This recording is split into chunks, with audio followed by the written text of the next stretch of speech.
Welcome back to the podcast. Episode 2 features two teams that really make up one of the best rivalries the league has ever seen, Run TMC and Shocker City. We'll be taking a look back when those two teams faced off in the Winter 19 Finals in Connecticut in what was a culmination of the rivalry, really. A game that went into triple overtime between two teams really hungry for a title. Shocker City looking for their second championship. Run TMC looking for their first. A 4 seed, really not supposed to have gotten that far, and was going to be missing some players in that finals after some things that went down in the semifinals when Run TMC took on the Flint Tropics. Despite all of that, a super physical game going back to watch this. We're going to break that all down. Despite everything I just said, Run TMC had a 6-point lead with 4 to go in the fourth quarter. 2 different times in the first overtime, Run TMC led by 4 points. And again, the overtimes are only 2 minutes long. So a 4-point lead is a ton. Unable to seal the deal. A classic Reggie Stewart bank shot forced triple overtime where Shocker City would come out on top. Welcome to the Rewatchables. This is the Legacy League. Tell me what will your legacy be? My name's Joey Zocco. I'm joined by Greg Horne. Greg, how's it going, man? It's been a while. Yeah, it's good to be back. It's good to talk sports again. It's definitely hard, just living this way. But we're just got to make the adjustments, just like these two teams did in this game, and just keep pushing.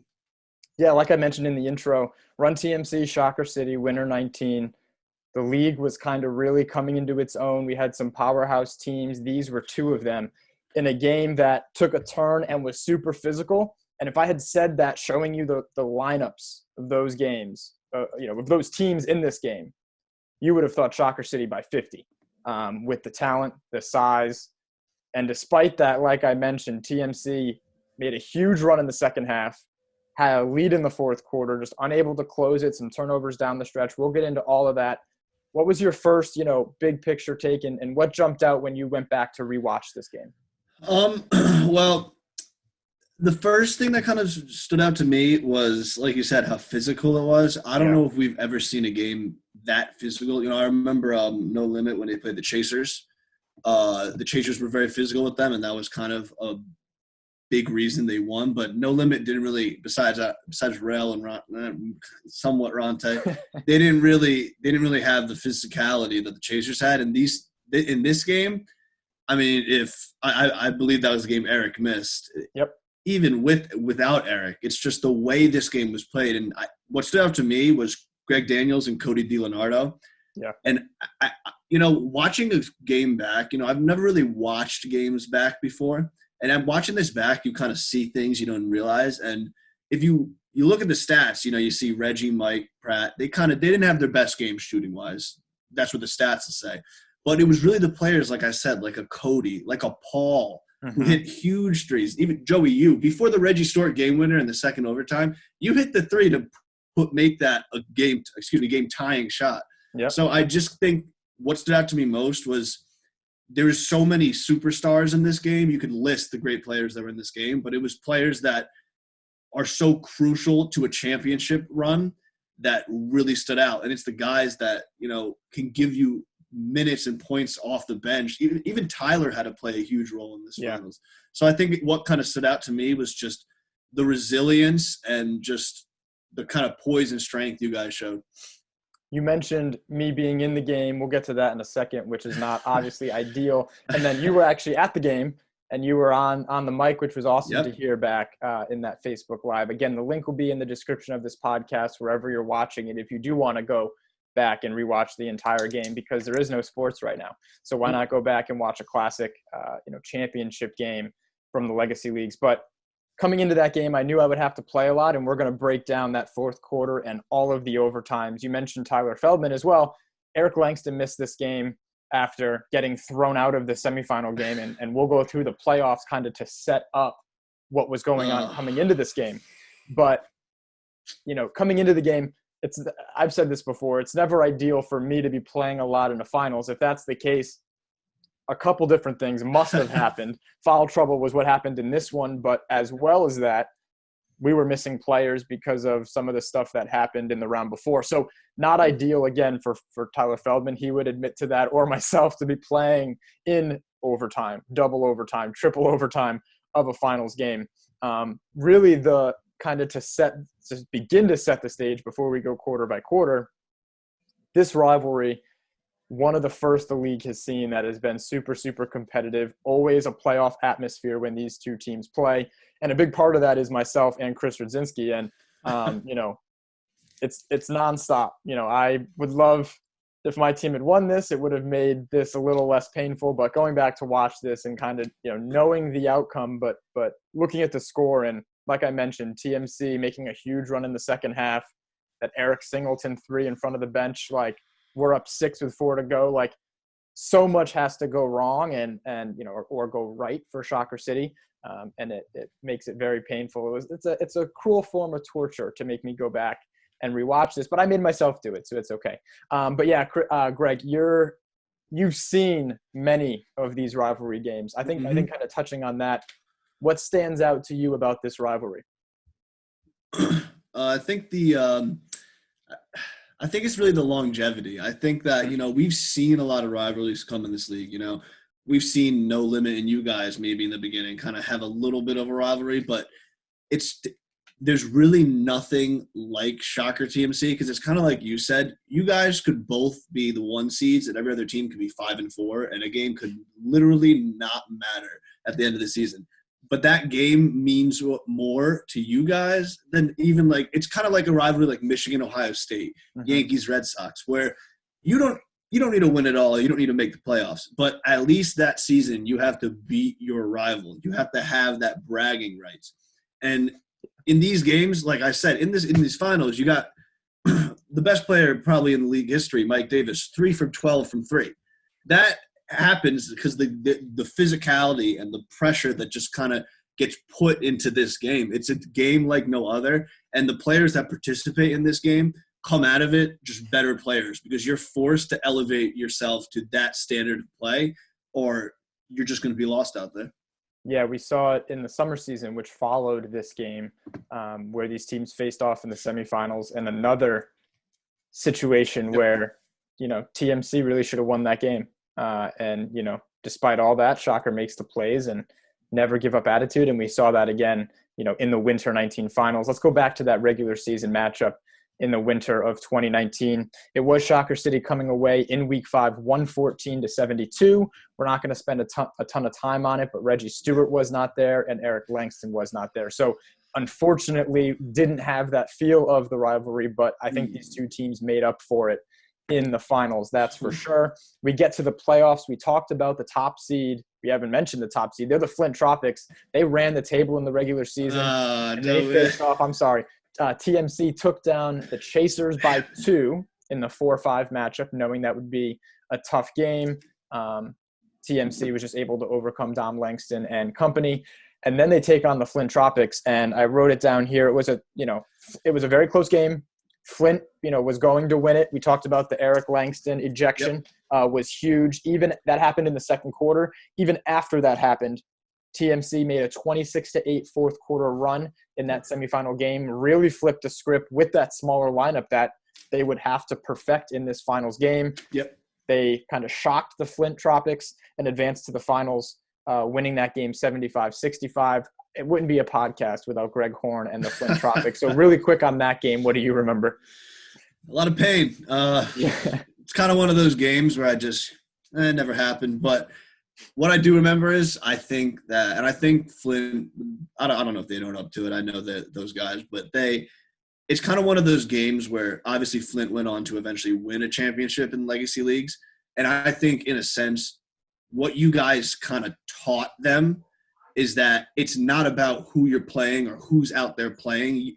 Eric Langston's out of the game. They think in their head, this is over. We have the size advantage. We have Mike Bizzuto, Matt Sir. We're going to dominate. Correct. And it wasn't that. It's not about – you have to go out there and treat everything the same way, and that's what you guys did, and it showed in the finals. Shocker City had – again, you could argue Shocker City had 5 of the best players you've ever seen in this league. Yep. You guys went out there and showed them the attitude of doesn't matter who we're playing, we got a chance. And Shocker City was up huge in that second quarter and at halftime. We'll get there. Shocker City entering the playoffs as the 2 seed, 8-1. They took care of Team Moose, the 7 seed, very handedly. They then took care of Sportslook in the semifinals, who Sportslook was 7-2, so they had a really good season, but Shocker City made light work of them, 83-64. And then we get to the finals where, again, triple overtime, 2 seed versus 4 seed, Shocker City, TMC.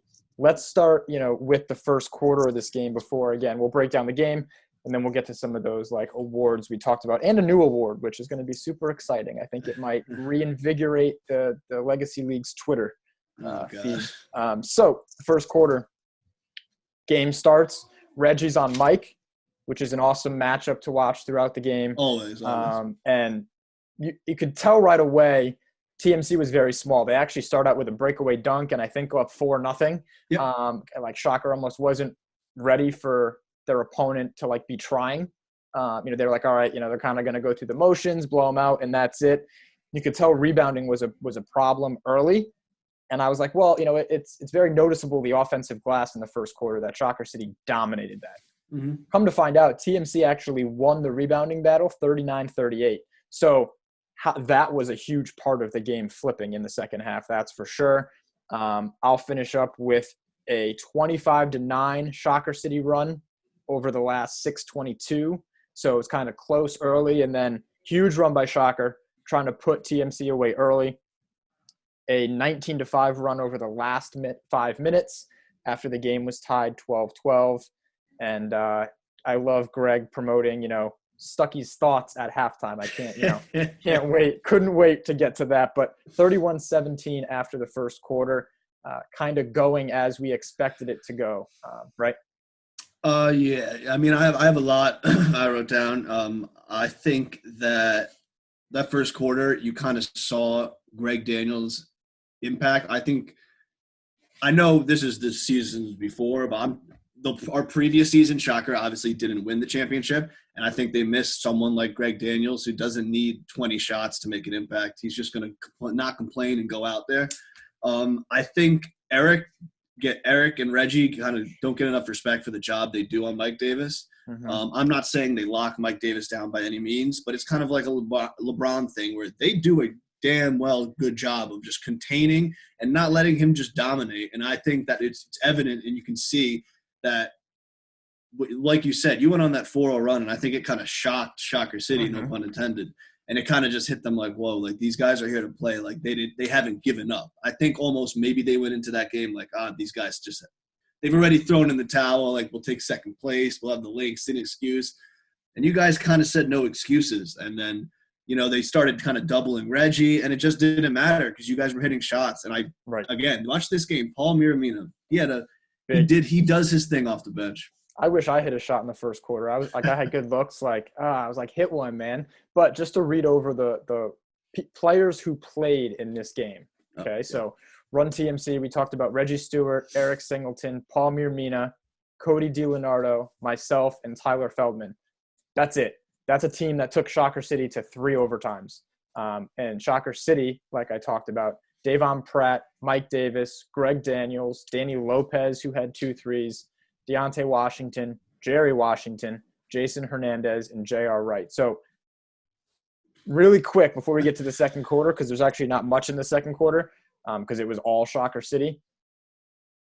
I think there's 2 players on TMC that I would take, and if we were drafting teams, before the third player on TMC was drafted, if we were redrafting teams, I think it's safe to say someone would take Davon, Mike Davis, Greg Daniels, Danny Lopez, both Washingtons, and maybe even Jason Hernandez over Cody DiLeonardo or Paul Miramina, right? Yep. So that's showing how deep, there's 7 players on Shocker City that would have been taken before the third player on Run TMC if we were to, try to compare the town. So I think that really shows the uphill battle coming into this game.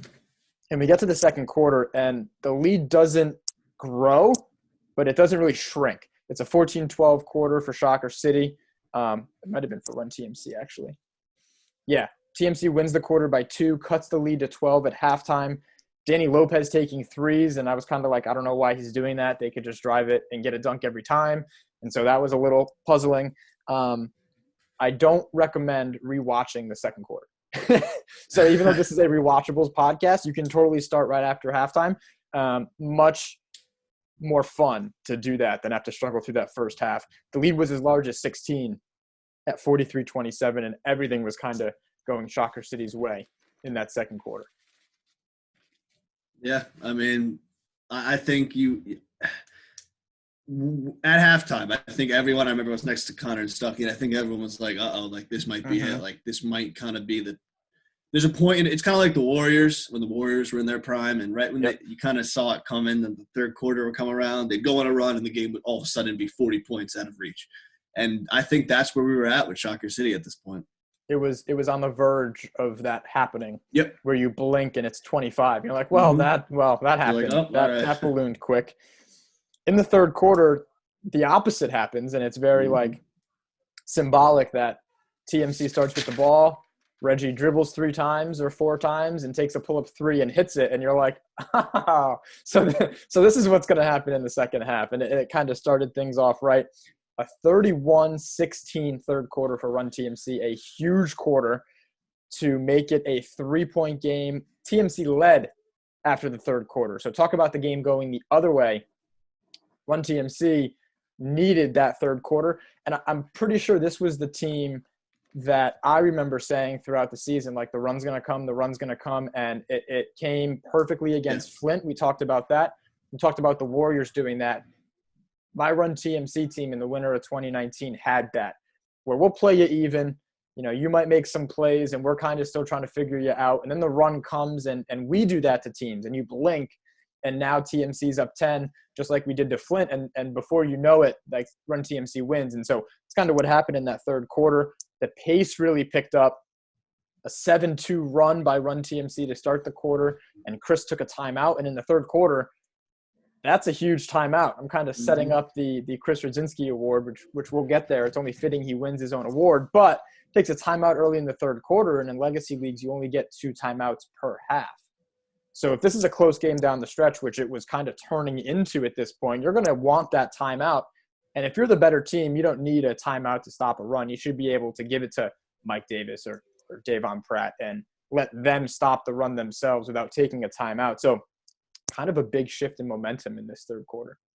Yeah, and also Deontay Washington was late to this game, and I've always had this theory. I've always talked about it on the podcast.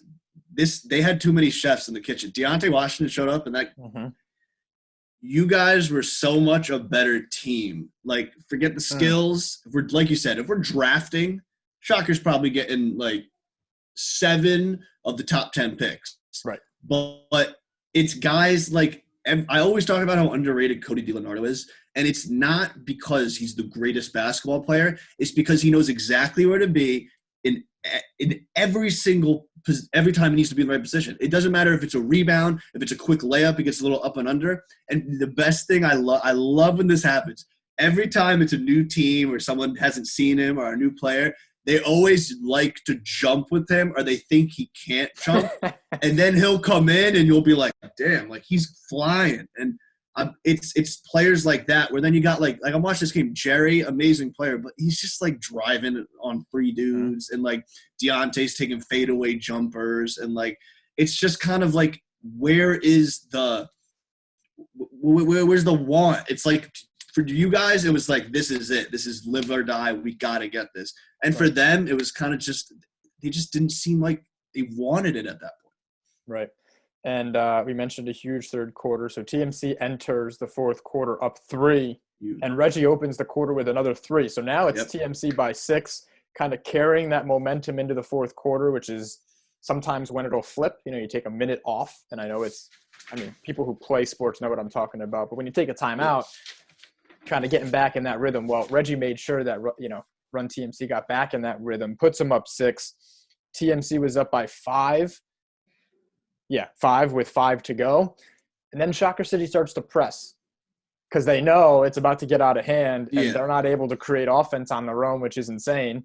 This goes back to the coach over there for Shocker City. Like, it's not – I can coach right now. It's like, here you go, Mike. It's not a really hard strategy here.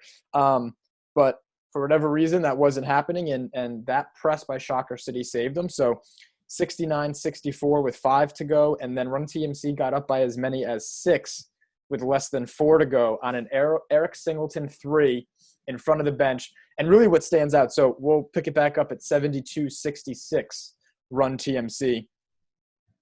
Eric Langston's chirping.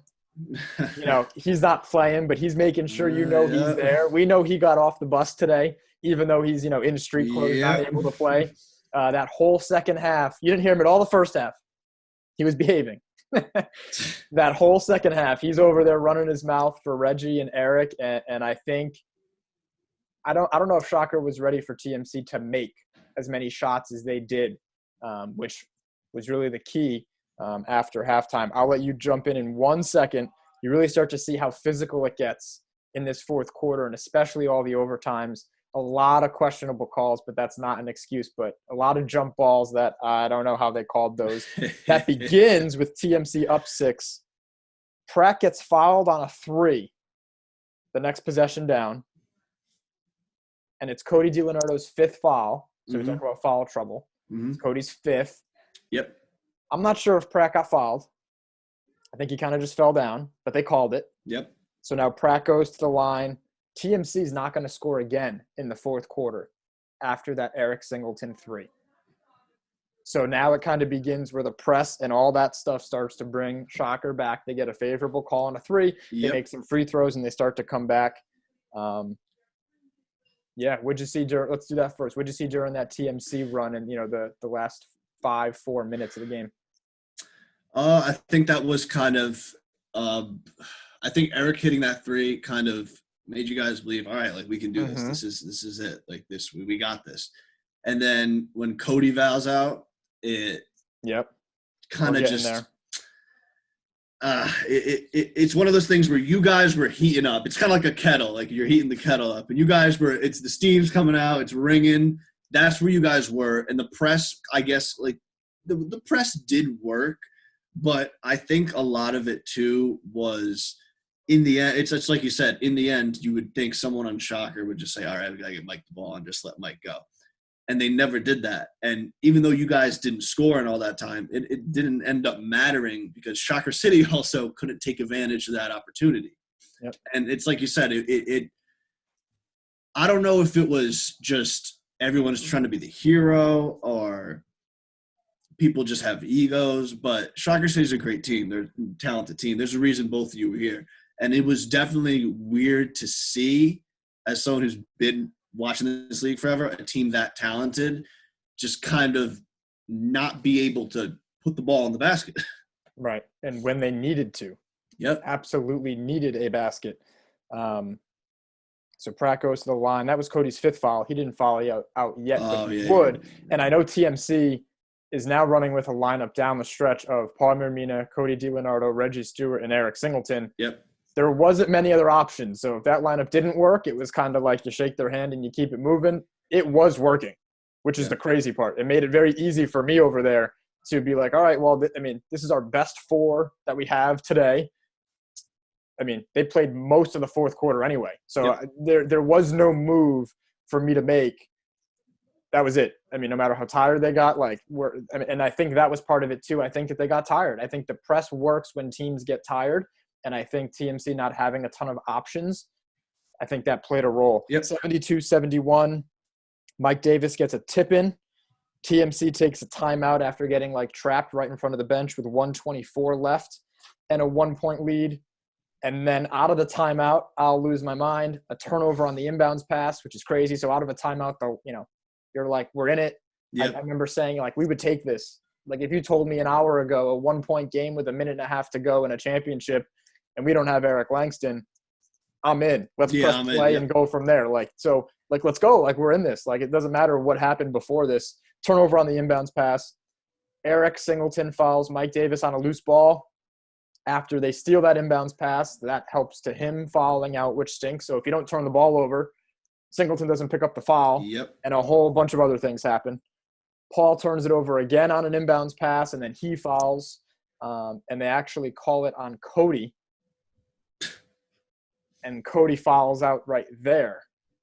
And that's when I come in at the end of the fourth. So, again, not ideal for me to be in at the end of the fourth quarter. But again, questionable foul calls. If you don't turn it over, maybe some people don't foul out. Yep. On that foul, they shoot some free throws. Greg Daniels misses the first, makes the second. So we are now all tied up at 72 with 1 minute and 2 seconds left. Reggie turns it over on the baseline, trying to throw it like on the press right after they score to Cody under Shocker's basket. Pratt gets a steal, and then they pull it out. It gets tipped, and I will never rewatching this, I forgot this part of the game happened, but I almost got like nervous again in the moment. So, we have the ball in a tied game. Reggie turns it over. Now Shocker has the ball. They're going to run the clock out, and they get the ball to Mike. And because of the shift and the scramble, I'm guarding Mike Davis in a tied game of a fourth quarter of a finals game. And, I mean, my face says it all in that moment. I'm like, fuck. God, this is how it ends, really? Like, Mike's going to score on me, and I'm going to lose because I'm somehow ending up guarding the best player the league has seen. Like, this is, like, cruel. Like we blow a lead, don't even have Eric Langston. Like, they're going to tease me like this, and then it's going to end like this. I end up switching with Reggie, which is awesome because they burn 35 seconds off the clock. So while they're doing that, I mean, you can switch and they're not really going to go. So thank God. Thank you, Reggie, for not leaving me out to dry. Mike ends up missing, which we do have that clip and it'll be on Instagram. So they had a chance to win. The three like rattles in and falls out. So that almost went in. And it was the same shot he hit against the Monstars. Same exact type of shot. Exactly. So got lucky there. Reggie gets a rebound. We have a timeout left with 0.5 seconds left. Half court heave goes awry and we're in overtime. So now 72 all, we're going to overtime. We avoided a crisis. It's 2 minutes. None of that matters again. Again, I would take that. If you're going to tell me 2 minutes to go, tied game, Shocker City, you hit a couple shots, you win a championship. Like, we're taking that. Want me to just keep going? Let's get to overtime. We can always throw some. Best part. Yeah. So each team scores 6 points in the overtime. To start overtime, I put Feldman in for me. Yeah. So right now it's Reggie, Eric Singleton, Palmer Mina, Tyler Feldman. Cody DiLeonardo has fouled out.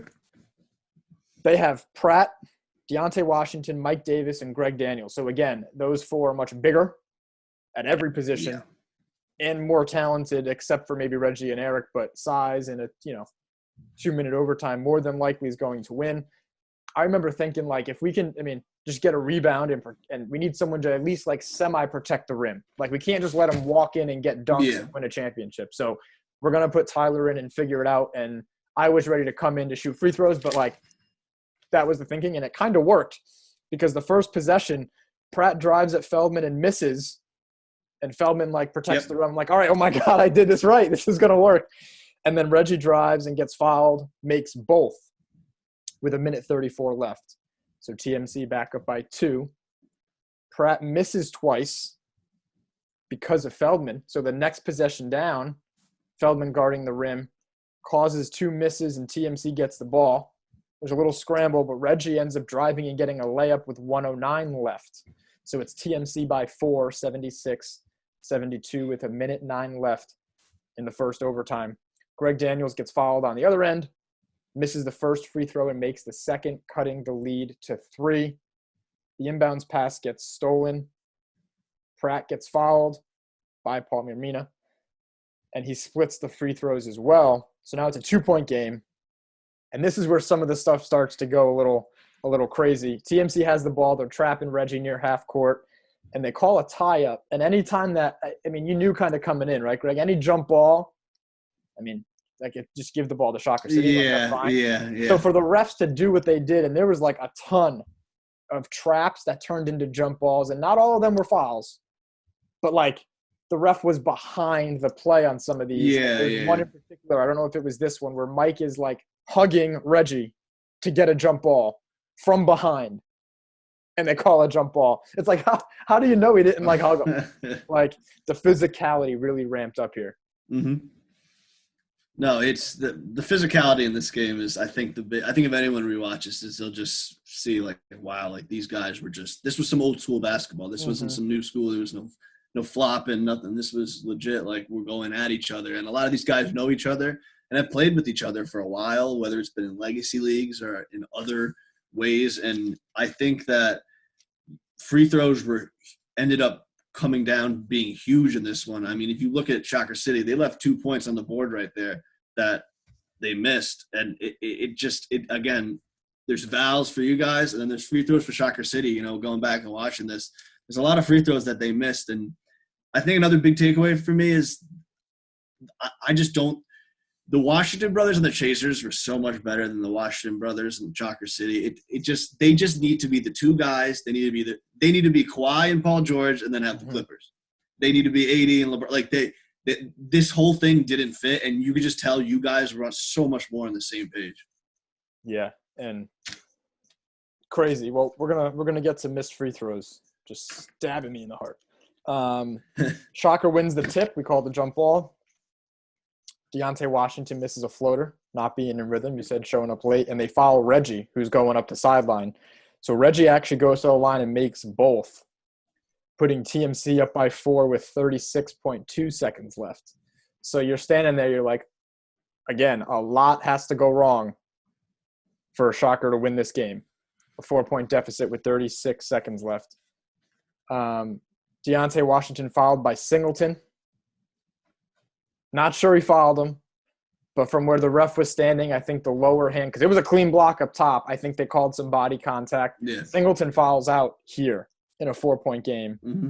Deontay splits the free throws, but now the lineup is Reggie, Paul Mermina, Joey Zocco, and Tyler Feldman. So this is where that lineup starts. And the fact that this goes to 3 overtimes with that lineup being the last 4 people in the game was crazy. I thought about fouling myself out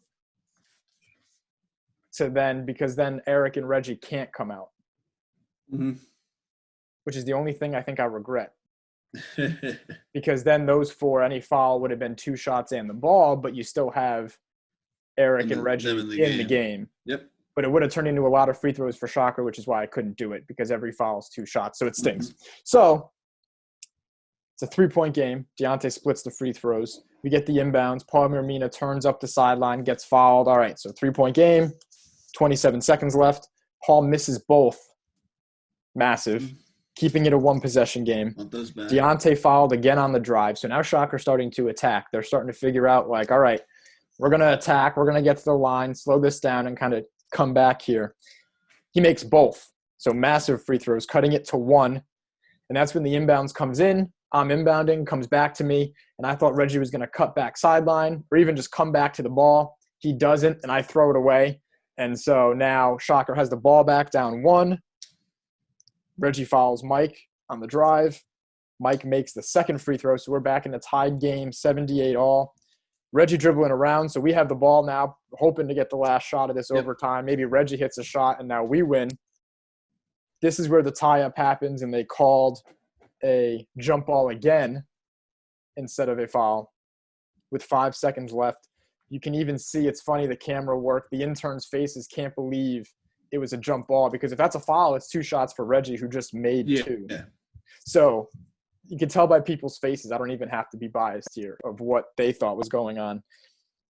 Okay, so we're getting there. So now it's a jump ball with 5 seconds left in a tied game. Shocker's going to win it. They do. They don't even get a shot off here.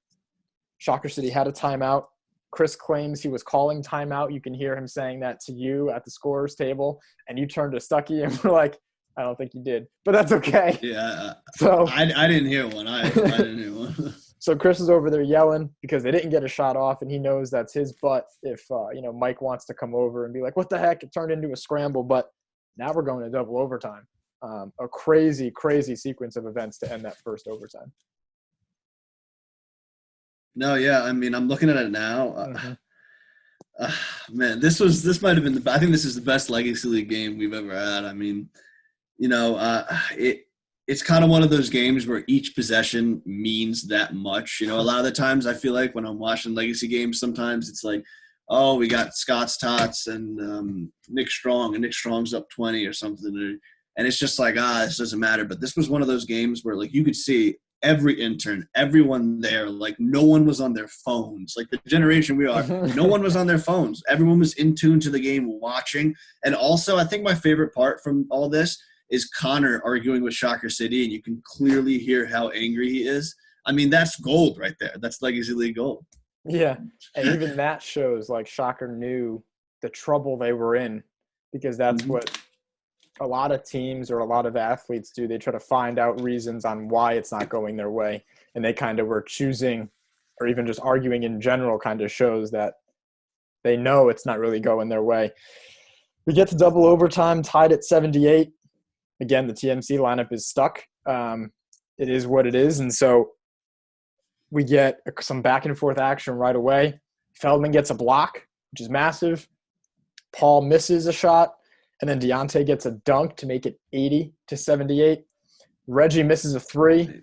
Mike gets a layup. So now it's Shocker by 4. So talk about kind of the exact opposite happening in double overtime. It's now Shocker City by 4. I get fouled on trying to dribble up the court. I make the second. So, again, another free throw I'd love to have back. But with 54.5 seconds left, we're down 3, 82-79. Deontay gets a miss. And then Reggie throws it up ahead to me on the wing in one of the best calls by Greg Horne ever. It's a great video. I step into a 3 and hit it, which was awesome to tie it at 82. We get the bang. But then what stinks is Mike Davis, the sneaky player he is not like all mad that it just happened. He's busy getting a dunk on the other end. So right when we think we tied it, it's Shocker back up by 2, 84-82. And then Reggie gets blocked, no call. So now they're trying not to call fouls no matter what the heck's going on, which is very, very obvious. And that's going to favor Shocker City, right? If the refs aren't going to be called, they're letting it be physical, which is fine. It just favors the bigger team. We end up fouling Pratt. He splits the free throws to put Shocker up by 3, 85-82 with 14 seconds left. A loose ball. Since we're supposed to have the ball, it gets tipped. Shocker gets it. Pratt takes a 3. Very interesting. With Shocker City up 3. Again, don't know where the coach is at this point. He misses. I get a long rebound in the corner and call timeout to one of the plays Greg Horne calls one of the smartest plays he's ever seen. So with 2 seconds left, we get to advance the ball. And up next is a classic. It was. I even screenshotted the video, which shows Reggie took off behind the 3-point line. But Tyler Feldman inbounds to Reggie on the near wing. He gets doubled. He knows there's 2 seconds left. He splits it and throws up a running one-footed 3-pointer that banks in. His time expires. I've never been so happy in my entire life, and it forces crazy triple overtime. No, yeah, that was that. I mean,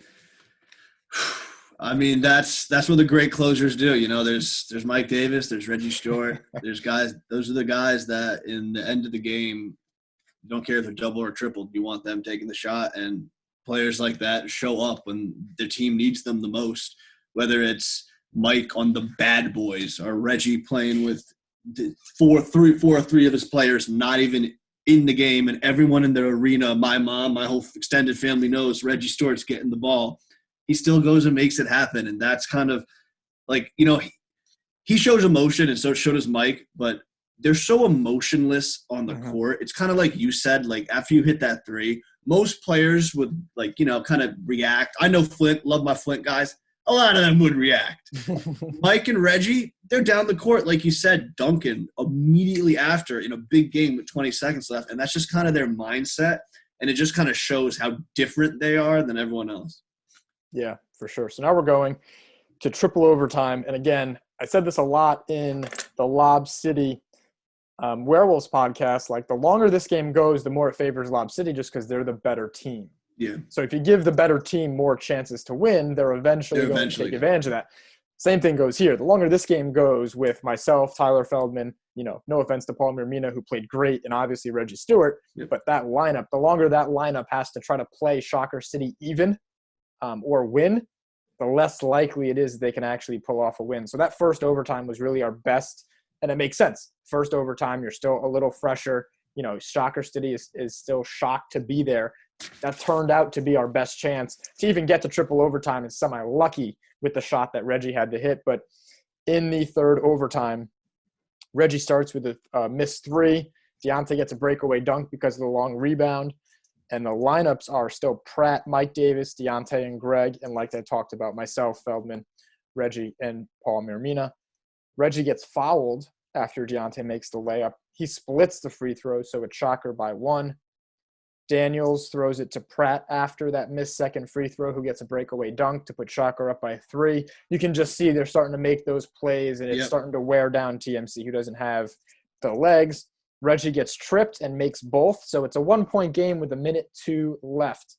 Shocker City leads 89-88. Pratt ends up getting a dunk, just driving in, getting a dunk. On the other end, Reggie tries to split the double team, and Mike steals it, so now it's Shocker City ball. Up 3. Paul actually gets a steal as Mike Davis is trying to use a screen and get semi-doubled. Paul gets a steal and then gets it up to me, and I miss a 3, but Paul gets a putback with 29 seconds left to cut it to 1, so 91-90. We end up fouling Deontay Washington. We kind of had a choice on who we wanted to foul, so basically not Mike. That's the thinking. So we get it to Deontay. We foul. He splits, so we kind of get what we want. 92-90, Shocker City. Ball goes out of bounds. They don't know who it's off of, so it turns up being a jump ball, which, again, we just talked about how jump balls are just give the ball to Shocker City. Yeah. So a huge call by the refs, but, that's fair. Make it a jump ball, but in this game it's not really fair with the size mismatch. Shocker wins the tip, no surprise. We end up having to foul Mike Davis, who misses the second free throw, 93-90. So now Reggie gets the ball. That 3 on the wing closest to the TMC bench, I played it back a couple times. Pratt might not have let him land. It was Pratt or Deontay. I'm not sure who was guarding him. But Reggie falls down looking for a foul. They don't call it. It's a good no call because there wasn't a ton of contact, but I don't know if he didn't let him land. Feldman gets the rebound and ends up kicking it out to me, and I had a really good look. Yep. Semi-rushed it, and it's so funny that I rushed that one but didn't rush the 3 against David Armstrong the next year. Insane that I just was I'll take forever on this one. Rushed the 3, missed it, buzzer goes off, and the game is finally over after an hour and a half just of chaos. That last sequence sums up the fact that Feldman's getting a rebound in triple overtime, throwing it out to me for a 3 is crazy. But 93-90 Shocker City, back-to-back champions, and they definitely earned it. That's for sure. No, yeah. I think I have a lot of takeaways that I had after the game. I think that I wrote Reggie needed more help. He had you, Tyler, Paul, and you guys literally did all you could. Maybe even more. You guys literally left everything you had out there. And I think, like we've said, it's a common theme of this game. Whatever happens has happened. I think it's just you got to appreciate the effort you guys put in, and then also appreciate Shocker City just – all right, I need to say this. I think Deontay Washington took way too many shots that game. Yep. I think down the stretch, Mike and Pratt didn't shoot well. I think he was Mike 3 for 10. Yeah, Mike needed to take more shots. Jason, I love you. You shot 1 for 9. I don't know what that was. Jerry, love you too. Lescon forever. Did you show up today? That team. I don't know how they won a finals. I understand it because they're filthy and they have Mike Davis, but they just, you know who they are? They're like the bad boy Yankees. They don't fit, but they got it done. And it's such a weird game. All my hats off to them. They did something that my Flint Tropics are going to try to do, and maybe we won't. We're definitely gonna, but maybe we won't. And I think that it's hats off to the guys on Shocker City because obviously I didn't have them picked, and obviously because other reasons I'm their number one enemy. But again, hats off to them. They played very physical this game. They showed up when they needed to. They hit free throws. But I mean, what an effort from both sides. And I think this is the game to get someone into legacy leagues. You would show them because this is an NBA playoff type game. Yeah, it had that atmosphere. And I know I'm biased, but I don't know if we talked enough about Davon Pratt, finals MVP, 29 points, 11 rebounds, 4 assists, 6 steals. So, MV Pratt, he was huge. in that game, only hitting 3 threes, 3 for 11, but only 5 for them, right? Mike and Pratt, I think, only hit 5 threes combined. Yeah, 5 or 6. And Mike Davis had 19 points, 4 rebounds, 5 assists, 4 steals. So, those two really carrying the load with Greg Daniels and Danny Lopez, with 14 and 10 respectively. But again, that team, we're going to get to some of the superlatives in a second, and this is kind of a really good way to go over the game more. But those two, came up when their team and showed up when their team needed it. Yep. That is for sure. All right, Greg, most rewatchable sequence or play. So my 2 nominees is the Reggie Bank 3, which is just still like pandemonium after it goes in. I'm biased again, so that's why it's rewatchable for me. That's why you got me here. That's right. And then the entire first overtime, I think, is super rewatchable. I mean, I guess you could say the second overtime as well, but there wasn't as much going on. Yeah. In the second overtime. Kind of happened a little more quickly, I think, as well. The first overtime was insane basketball and fouls both ways and free throws deciding things. But the first overtime, because TMC was up by 4 at 2 different points, and the Reggie Bank 3 were super rewatchable for me. All right, so I tried to go not mainstream. I have 2. I have one for TMC, one for Shocker. There's one clip for Shocker, I think it was in the 4th, where they literally – Deontay gets a rebound, throws it a full court to Mike. Mike jumps up, grabs it, and throws an alley-oop. And that reminded me of the Miami Heat. That was like they didn't dribble. They just that was handball. And then I want us to take a moment to talk about Eric Singleton and the defense he played in this game. We talk about Reggie's 3. We talk about Cody, who is most underrated player in the league. I've been on this train for a while, Captain America. But Eric played defense on Jerry Washington. Jerry Washington's a champion, a first-team Legacy League guy twice, or maybe, I know once for the Chasers. And he locks Jerry down on this play, leads to a steal. Then he throws a full-court pass to Reggie. Reggie does a few dribbles back to Eric for the alley-oop. And I don't know if I just miss basketball, but I think that play just kind of shows Eric Singleton, I don't know if he'll ever win an MVP. I don't know if he's ever going to be considered one of the best Legacy League players, or like the top 5. He's definitely top 20 or 15, no doubt. But he's just so underappreciated in the way in this finals he went out there, and he's one of the better dunkers we have in this league. But it's not like that's not what he does when he plays on the court. He has I have a funky looking shot. He has a funky looking shot, but he makes it. He's clutch. He has ice in those veins. And I think that, I don't know if it's nostalgia, I loved Eric Singleton's performance in this game. Yeah, and Eric hitting that 3, I believe the season before to send the rim breakers home. Yep. Huge. He's clutch. He's clutch. People need to sleep on him. It was crazy. We're going to skip ahead to best unintentional comedy moment because I have something queued up. Let me know if you can hear. You can hear it, right? Yeah. Even your brother said that's a foul, bro. Hey, how we feeling? I know, Jerry. How we feeling? I'm feeling like the refs are finger fucking us right now, so fuck that. Fuck this interview. Oh my God. One and only. So hopefully you guys could hear that. Eric Langston, that was after, I just immediately started dying. I forgot that happened. I was there, so I didn't watch the game back. I wasn't near him when that happened. I was dying. That just so funny. But that's what was going on. That's literally the mood, especially after the third and fourth quarter of Eric, running his mouth, we got this, you guys stink, whatever, all that talking. Stuff he says. Yep. For him to then know, I mean, he knew what he was doing on Facebook Live, which is super funny, but that was one of the funniest moments that I had. I also like the Meyer shout out, just random, panning of Meyer and all those interns. What a good bunch. Joe Cat made a Facebook comment during this game because I would turn on real-time comments. Yeah. I want to let's do it, right? Get the full experience. And mm-hmm. Joe Cat comments in, "Hey, Stucky, don't forget to start the clock."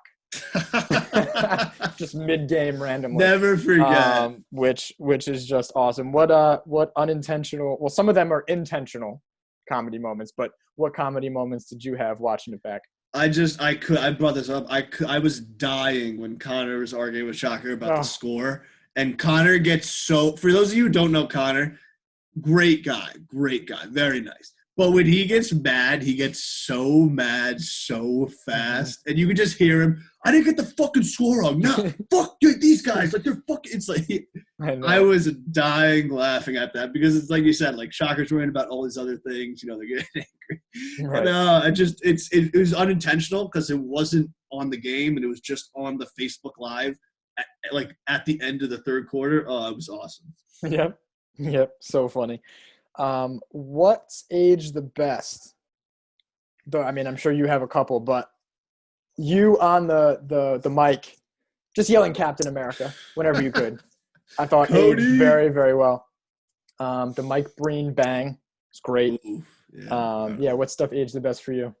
For me, it was Cody DiLeonardo and Paul's performances. Mm-hmm. I also want to give an honorable shout out to Greg Daniels. I just think he's kind of everyone needs that rock guy. Like he's just not too much. But That's Cody too. Yeah, exactly. Cody and Greg, exactly.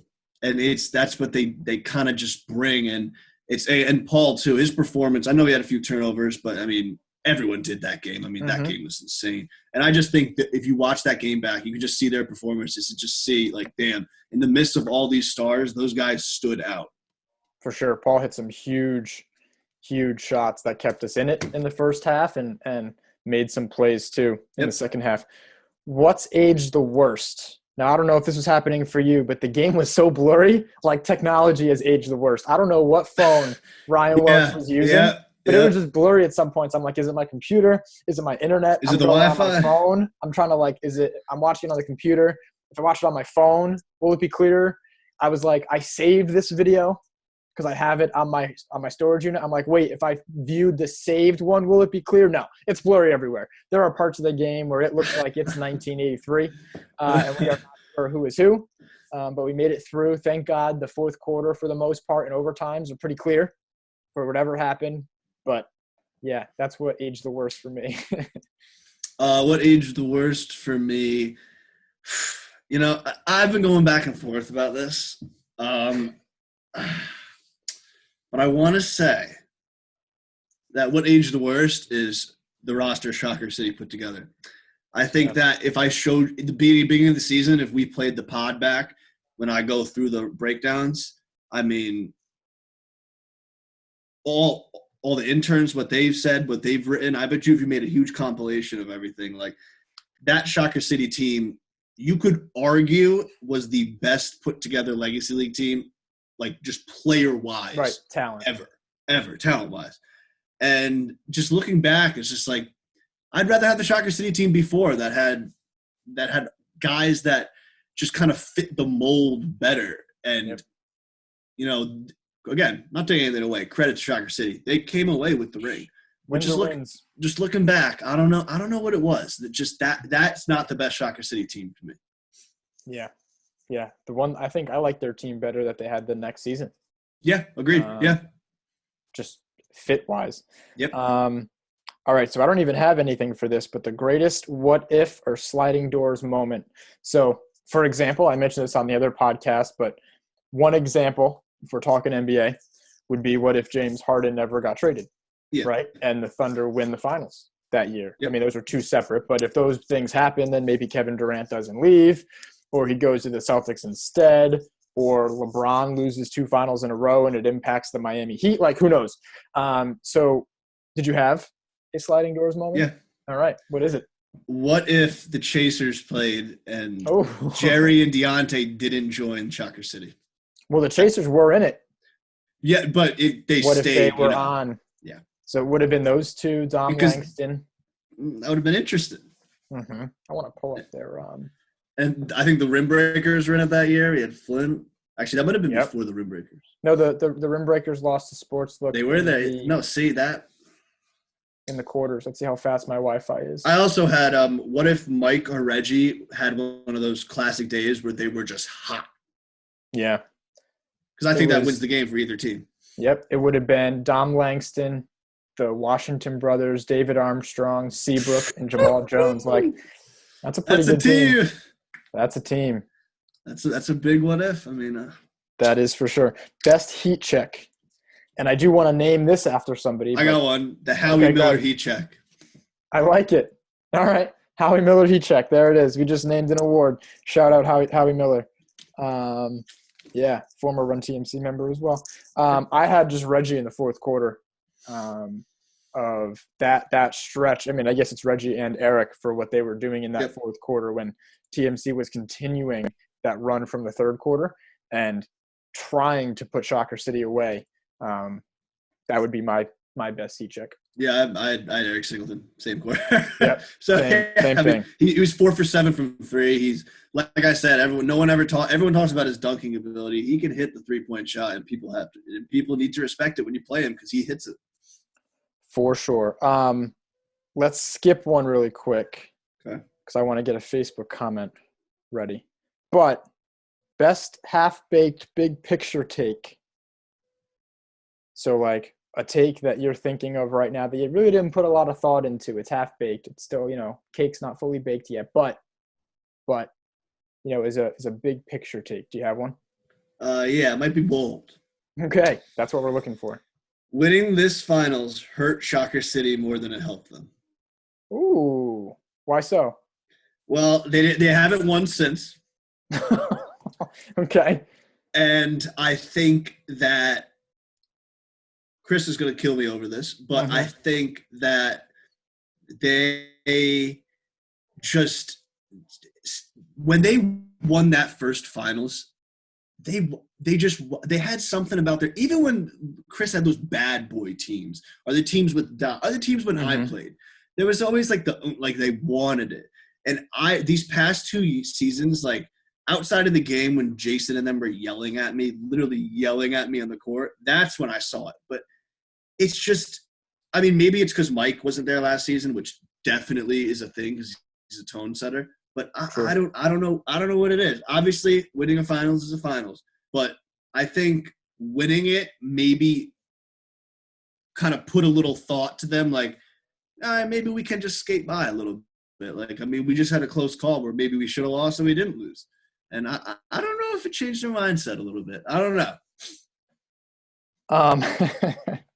Yeah, that is. I mean, well, Chris is going to kill us both after this one. My best half-baked big picture take is, did Shocker have too much talent? And you kind of stole it from me. Yes. But I think that I mean the answer could be yes, but it's a weird question to ask when you're trying to put together a basketball team.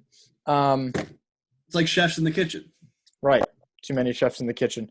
The Chris Radzinski Award for greatest coaching fuck up has to go to Chris Radzinski. It's his award. Not calling a timeout at the end of the first overtime and they didn't get a shot off. Benching Jason Hernandez probably because we had Facebook comments come in when I shared this game on Facebook recently. Jason Hernandez himself saying this game was trash, I quote, because Chris Radzinski, and he tagged him, benched me for himself. Chris said I played a minute and a half, and Jason goes, then Chris still kept me benched for your favorite boyfriends. So that happened on Facebook. Chris then goes, yeah, I'm being petty today. It's all Legacy League's fault for sharing the championship game.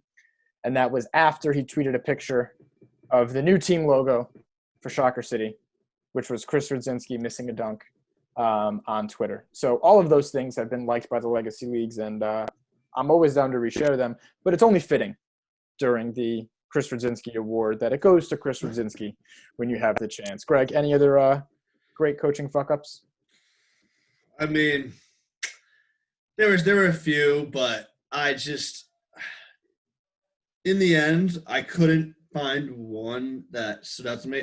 The Jason one, I want to say, but then Jason kind of like didn't play very well. And he also – I'll never forget, immediately Jason goes into the game. And I go, he's shooting. And he just immediately shoots 3. And it's just, I love Jason. I remember the first time he came to the league, he was passing, and I don't know what it is. He again, me and him have a – but I guess I'll say greatest coaching fuck-up was my guys, the Flint Tropics, blowing it and not taking advantage – when we got Langston thrown out. That's true. And then what happens? But they made up for it next year. But still, I'll never forget that. I got to be fair, and I'm going to say that. They did make up for it. I think this one should be pretty quick. The best chemistry or bench guy for me, I think that is Eric Langston. I think as far as a bench guy, he's a really, really enthusiastic over there for TMC. No, yeah, he sets the tone. Him and his brother, they're very good at that. They kind of keep you focused, but they also kind of keep it funny and fresh. And they make the game fun, entertaining, and they kind of make it a mindset where it's us against the world. Mm-hmm. I love that pick. But I actually am going to go with Greg Daniels, and I brought it up before. I just think he's someone that – I mean, he's a pastor. He's literally a pastor. He's pretty level-headed. He hits his free throw. Like, every free throw he made, he's kind of a bigger guy in this league. He goes 1 of 2 at least each time. That's kind of where I set the bar in this league. And I just think Greg Daniels brought kind of a calming force, just like Mike kind of does, where they're not loud, they're not anything. And Eric's the type of loud where it's beneficial and it drives your team. And I think Greg's the kind of quiet that kind of helps Shocker in like, all right, guys, let's settle down. Can you hear me good? Yeah. All right, cool. I'm getting some feedback, but that's okay. We have a new award. Okay. Oh. Yeah. The Did You Get Off the Bus award. Yeah. And it's very important you say it properly. So basically this goes out to someone, and it's not really the best award to win, but that's okay. Where you're watching the game, somebody checks in or like takes a shot, and you're like, oh my God, you did get off. You are in this game. You got off the bus today. Thank God. I was nervous. You got walked on the bus before the game and didn't make an impact. I'm going to have to go Jason. I think it stinks, and I know he's had better games, and he's going to torch me for it, and that's okay.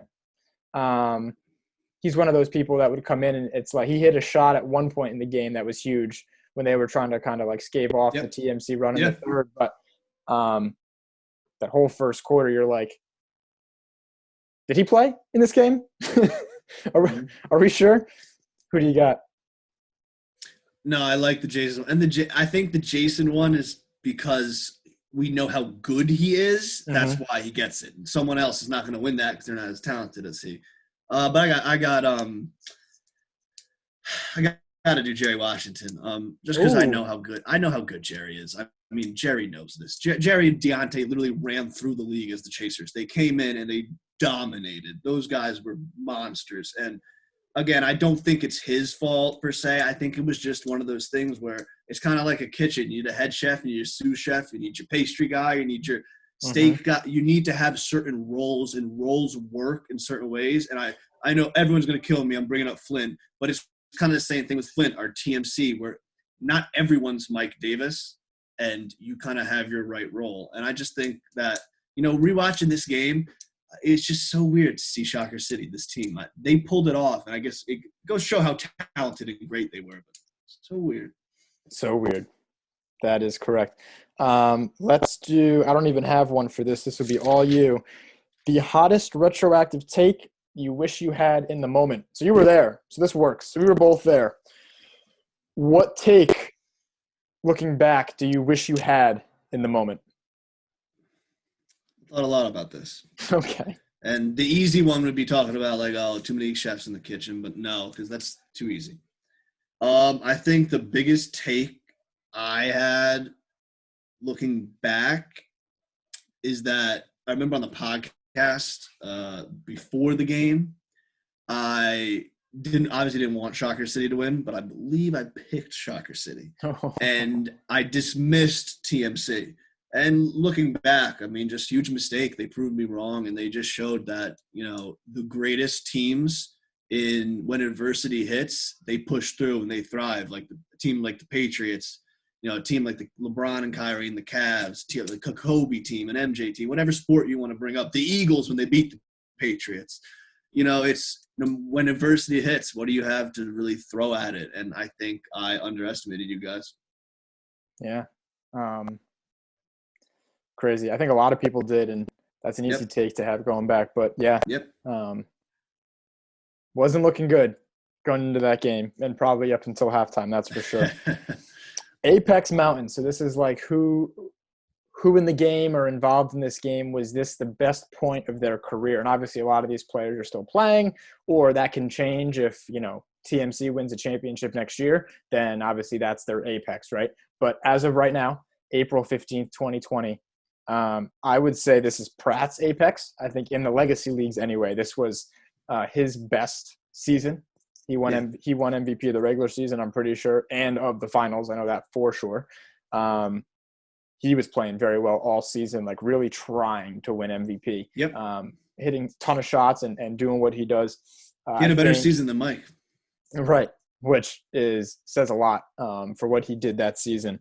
I think to this point, that was TMC's apex. I mean, that's the closest that they've ever come to winning it. That's for sure. Overtime and yeah. What do you have? I got Tyler Feldman. I Okay. think. I mean that if you told Tyler 3 months before that start of the season, Tyler, you're going to play big minutes in the championship in overtime, double overtime, and triple overtime, and you're going to get blocks or make big stops. He would have slapped you across his face and been like, "Shut up." And Yeah. I don't think Tyler's ever going to top that. Tyler came in and proved that he belongs at least in this league, and that when push comes to shove, just like you said, Joey, just go into the hoop and just make your presence known, and he did it. Yeah, and Shocker beat us twice in the finals. I just had to look it up. Twice in a row in the finals to win their title. So definitely TMC's apex with how close they came. Maybe some revenge. Yeah, I know. Oh, and then they got us in overtime of the semis, and that shouldn't have happened. It stinks. It's a very painful day for this way. Run TMC. Probably unanswerable questions. So I'll let you go first. They could be funny, serious, whatever. What question do you have that you probably can't answer, but you still have to ask it? I struggled with this. Okay. But I had a question where the game Shocker won 93-90, right? Mm-hmm. What if that shot you took went in? And then you have 2 game tying huge shot, and we're in quadruple overtime. I just think this game was perfect, but if that happened, Reggie shot went in. Oh, yeah, whew. Yep. My more funny unanswerable question is: was Stuckey under the influence? We probably can never know that. It's probably unanswerable, but who knows? We're the interns. We don't know. We'll never know. I forgot my answer. Oh, what if Eric Langston plays? Yeah, I have that written down too. I mean, you can't answer it, and he played in 0 matchups against Shocker City all season. Yep. But that would have been a very different game had he played. What if Shocker City? What if the Flint Tropics are in the finals? Then we take it home a dub. That one's That's answerable. What would happen. That one's very answerable. That's answerable. That's funny. There you go. Greg, any last thoughts? I mean, triple overtime. It's tied for the most overtimes we've seen in any game. The most overtimes we've seen in a finals game. That's for sure. What final thoughts from a great championship game? I just want to give I give Shocker a lot of slack, give TMC obviously a lot of slack, but I just want to say I respect both of these teams. Obviously I ride Flint and Dujay up in Rhode Island, great league in Rhode Island, obviously, by the way. But I just want to I respect just TMC and Shocker are kind of models of what you want to be if you're joining the legacy leagues. There's guys, obviously you have teams like Redemption with Eddie and those guys. So you've had teams come through like No Limit or the Rim Breakers. But Shocker and TMC, whether it's winning championships, which Shocker has, or unfortunately TMC falling short these times, they're always in it. They're always competitive. There's been times when Joey's team is 5-4 and makes a run, and there's been times when Joey's the 2 seed and makes a run. So I just think that for all I talk, all the players on those teams are way better than me at basketball, and they are a model of consistency that every team should really root for and kind of look to mirror, because if you want success in this league, you're going to have to do things that TMC and Shocker do. Yeah, and I think Shocker learned this season that it's not about getting just the best people together, which is something that every team has their their flow, Yep. their path that kind of every team goes through. They come in the league, they realize, oh crap, we have to get better, and then they try to get the best people they can Yep. without kind of realizing that that's cool, but you actually need the best people that fit together. Yep. Rather than just the best people you can possibly get. So every team goes like, all right, we're entering the league, and then they kind of go up, they take a little step back, and then they try to hit their apex like we talked about. And I mean, this game, reliving this game, Best game ever. It was crazy. It was a lot of fun. Unbelievable moments, and from the oh shit, I'm guarding Mike Davis in the finals moment to then hitting that three, and my view on the Reggie bank shot, like I screenshotted the video where you can clearly see he took off behind the line, but my view the whole time, like I knew he was behind the line, so it was just on the refs to get it right. I was looking the other direction of the camera, so I was looking from the bench because I was on the other wing, like going away from the ball. And like that is just insane. That view, like I can remember like watching it happen, crazy. So close. Close. Oh, Hey, always a chance for revenge. Always. That's right. Yeah, especially after this past season where Shocker got us in the semifinals. Yeah, but then they got, so it's okay. They got. Thanks, Flint. There you go. Greg, appreciate it. Yep. We have another fun season coming up this summer. Hopefully it gets to happen. Again, I'm doing it, in any form. If we get 4 games in playoffs, that's still cool with me. July and August only, like who knows what the future holds, but there will be more Legacy Leagues action coming, more stuff to break down, and having you on the Weekly Rebound is awesome, and having you on this one was a lot of fun. No, yeah, I'm glad to be here. I love. I mean, you know me. I love going over old teams and stuff. So that I love doing this, and I can't wait to get tagged and tweeted at and posted on Facebook about how I'm wrong. Heck yeah, Flint Nation. Yeah, let's start some conversation. We're all bored. So, Greg Horne, I'm Joey Zocco. This was the Rewatchables episode 2, Run TMC in Shocker City, the triple overtime finals game that definitely was an instant classic. Stay tuned for more podcasts, and thanks for watching.